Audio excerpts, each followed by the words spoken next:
68 sir. 68. అధ్యక్ష ధన్యవాదాలు అధ్యక్ష. ఎందుకంటే ఈ క్వశ్చన్కి అంటే క్వశ్చన్ వేసిన వాళ్ళు లేకపోయినప్పటికీ కూడా ఈ క్వశ్చన్కి సంబంధించిన వివరాలు సభలోని ప్రజలకి తెలియజేయవలసిన అవసరం ఉంది కాబట్టి ప్రత్యేకంగా తమని రిక్వెస్ట్ చేసుకోవడం జరిగింది అధ్యక్ష. అవకాశం ఇచ్చినందుకు ప్రత్యేకంగా మీకు ధన్యవాదాలు తెలియజేసుకుంటున్నా.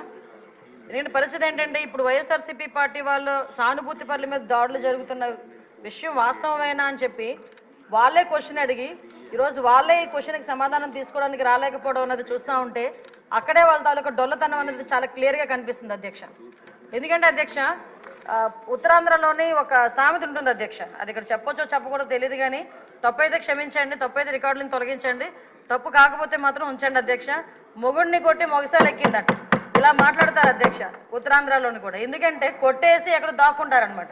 వీళ్ళ పరిస్థితి ఎలా ఉందంటే అధికారం కోల్పోయి 11 సీట్లకే పరిమితం అయినప్పటికీ కూడా తిరిగి వచ్చి టీడీపీ కార్యకర్తల మీదే దౌర్జన్యాలు చేసి టీడీపీ కార్యకర్తలని చంపి మళ్ళా పైగా వాళ్ళ మీద ఏవో దాడులు జరిగిపోతున్నాయి, వాళ్ళ తాలూకా వాళ్ళు ఎవరు చంపేస్తున్నారని చెప్పి ఇక్కడెక్కడా ప్లేస్ లేనట్టుగా ధర్నా చేయడానికి ఢిల్లీ నడివీధుల్లో వెళ్ళి కూర్చొని మేము ధర్నా చేస్తామన్నా 11 మందితో వెళ్ళి కూర్చొని ధర్నా చేయడం అన్నది చూస్తూ ఉంటే చాలా విడ్డూరంగా అనిపిస్తుంది అధ్యక్ష.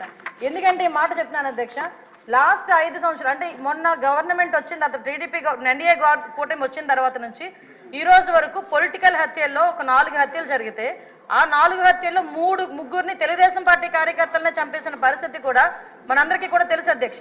ఈ విషయాన్ని కూడా చాలా క్లియర్గా మేమందరం కూడా ప్రెస్లో కూడా చెప్పడం జరిగింది, విత్ క్రైమ్ నెంబర్స్ నేనైతే ఇవ్వడం జరిగింది అధ్యక్ష. ఇవన్నీ పక్కన పెడితే ఇప్పటికీ కూడా చాలా మంది తెలుగుదేశం పార్టీ కార్యకర్తల మీద వైఎస్ఆర్సీపీ నాయకులు సోషల్ మీడియాలో దాడి చేస్తున్నారు, వ్యక్తిగతంగా దాడులు చేస్తున్నారు, వాళ్ళ ఆస్తుల మీద దాడులు చేస్తున్నారు. అంటే ఇప్పటికీ కూడా అంటే ఎందుకు చెప్తున్నానంటే వాళ్ళు తిరిగి మేము చేస్తున్నామని చెప్పి టీడీపీ వాళ్ళు చేస్తున్నారు, జనసేన వాళ్ళు చేస్తున్నారు, బీజేపీ వాళ్ళు చేస్తున్నారని చెప్పి ఢిల్లీ నడివీధుల్లో కూర్చొని 36 మంది పొలిటికల్ హత్యలు జరిగినాయని ఎంత సిగ్గు లేకుండా మాట్లాడుతున్నారో ఒకసారి మనం కూడా ఆలోచించుకోవాలి అధ్యక్ష. ఇది రాష్ట్ర ప్రతిష్టకి సంబంధించిన విషయం అధ్యక్ష. ఈరోజు 45 రోజుల్లోని ఒక ప్రతిపక్ష హోదా కూడా లేని ఒక ఎమ్మెల్యే, ఒక ప్రతిపక్ష సంబంధించిన ఎమ్మెల్యే ఢిల్లీ దగ్గరికి వెళ్ళి 36 హత్యలు రాజకీయ హత్యలు జరిగినాయి అంటే ఢిల్లీ మీడియా అడిగింది 36 మంది పేర్లు ఉన్నాయా అని అడిగితే కనీసం పేర్లు కూడా చెప్పడానికి ఇష్టపడక పేర్లు లేవు కాబట్టి చెప్పలేక పక్కకి వెళ్ళిపోయే పరిస్థితి. ఈరోజు మేము అడుగుతున్నాం, అరే 36 హత్యలు జరుగుతున్నాయని అడుగుతున్నావు, ఎక్కడికో వెళ్ళి మాట్లాడుతున్నావు, అసెంబ్లీ సమావేశాలు జరుగుతున్నాయి అక్కడికి వెళ్ళి ధర్నా చేసావు, ఈ రోజు ఇక్కడికి ఆల్రెడీ నువ్వు అమరావతి వచ్చావన్న సంగతి ఇక్కడ మా అందరికీ తెలుసు. ఈ రోజు వచ్చి అసెంబ్లీలో కూర్చొని ఆ 36 మంది వివరాలు ఇచ్చే దమ్ము లేదా నీకు ఈరోజు? ఆ 36 మంది వివరాలు మాకు ఇచ్చి దాని మీద ఎంక్వైరీ చేయించుకునే దమ్ము లేదా నీకు ఈరోజు? అసెంబ్లీ సాక్షిగా అడగాల్సిన వాటిని పక్కన పెట్టుకొని ఎక్కడో ఢిల్లీలోకి వెళ్ళి రాష్ట్ర ప్రతిష్టను దెబ్బతీసే విధంగా రాష్ట్రం మీద రక్తమరకలు అంటినట్టుగా వాటన్నిటికీ కూడా ఫోటో ఎగ్జిబిషన్ ఒకటి పెట్టి దాన్ని చాలా ఏమార్చి అక్కడ వాళ్ళని ఏదో రకంగా పెట్టుబడులు రాకుండా పరిశ్రమలు రాకుండా అడ్డుకోవడానికి ఒక కుట్రపూరితమైన వాతావరణాన్ని సృష్టించడానికి మాత్రమే చేస్తున్నాడు అధ్యక్ష. ఇతగారి తాలూకా నైజం కూడా చెప్పాలి అధ్యక్ష.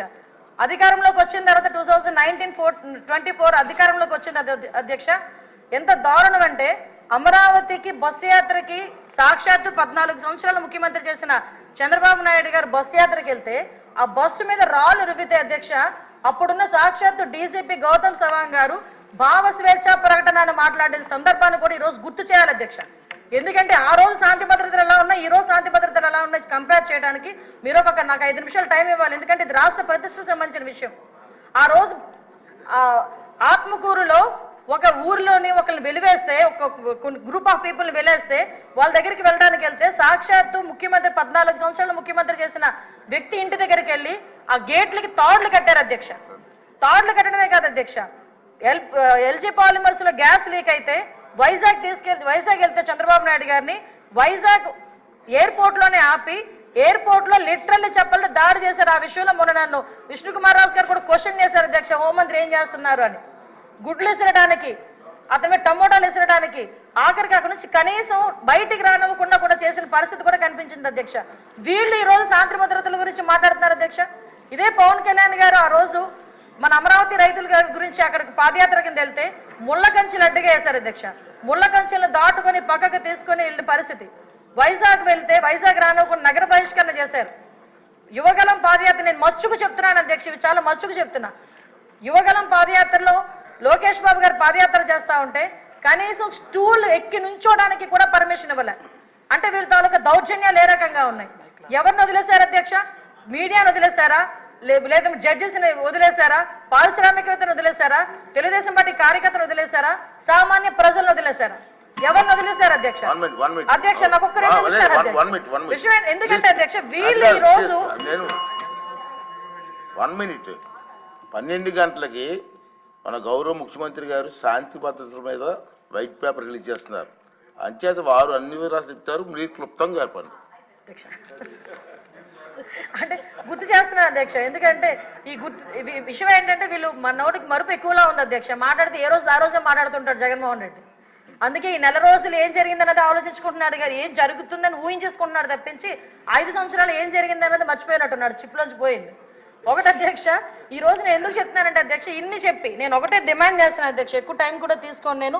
ఇటువంటి భయానక వాతావరణం సృష్టించి 5 సంవత్సరాలు ఇంట్లోంచి బయటికి రావడానికి కూడా భయపడి ప్రజల్ని భయభాంతులు చేసి వాళ్ళ భూముల్ని లాక్కొని ఓవరాల్గా చెప్పాలంటే నవ్వుని కూడా మర్చిపోయేటట్టుగా చేసే 5 సంవత్సరాలు ఈ రోజు ఈ 45 రోజుల్లో ఏదో ఉపద్రవం వచ్చేస్తుంది, రాష్ట్రపతి పాలన పెట్టేయండి అని చెప్పి తప్పుడు సమాచారాన్ని గవర్నర్ గారికి అదేవిధంగా ప్రధానమంత్రి గారికి రాష్ట్రపతి గారికి ఇవ్వటానికి తప్పుడు సమాచారంతో జంతర్ మంతర్ దగ్గర ధర్నా చేసేదంటే ఒకసారి నేను ఇక్కడ డిమాండ్ చేస్తున్నాను అధ్యక్ష.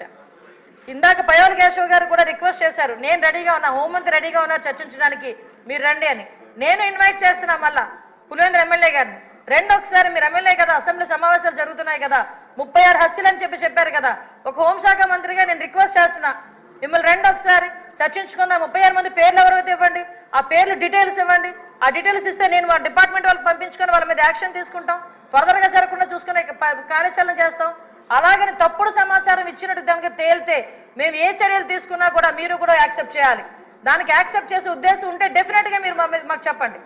అంటే ఈ రాష్ట్ర ప్రతిష్టను దెబ్బతినడానికి ఏదో రకంగా చంద్రబాబు నాయుడు గారి మీద, ఎన్డీఏ కూటమి మీద, పవన్ కళ్యాణ్ గారి మీద, లోకేష్ గారి మీద బురద చల్లడానికి మాట్లాడితే లోకేష్ బాబు గారి చేతిలో రెడ్ బుక్ ఉంది అంటారు.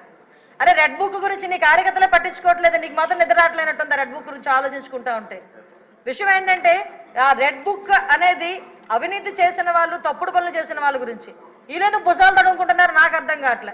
దయచేసి ఒకటే చెప్తున్నాను అధ్యక్ష, ఇటువంటి చవకబారు ఆరోపణలు గవర్నమెంట్ మీద చేసి చవకబారు ప్రశ్నలు వేసి రాష్ట్ర ప్రతిష్టను దెబ్బతీయకుండా ఉండే పరిస్థితి పులివెందుల ఎమ్మెల్యేకి రావాలని మనస్ఫూర్తిగా కోరుకుంటూ సెలవు తీసుకుంటున్నాను అధ్యక్ష. అందరికీ చెప్తండి, వచ్చిన అవరు సుదీర్ఘంగా సాగింది. మధ్యాహ్నం 12 గంటలకి మన సీఎం గారు శాంతి భద్రతలపై శ్వేతపత్రాన్ని రిలీజ్ చేస్తున్నారు. ఆ కారణంగా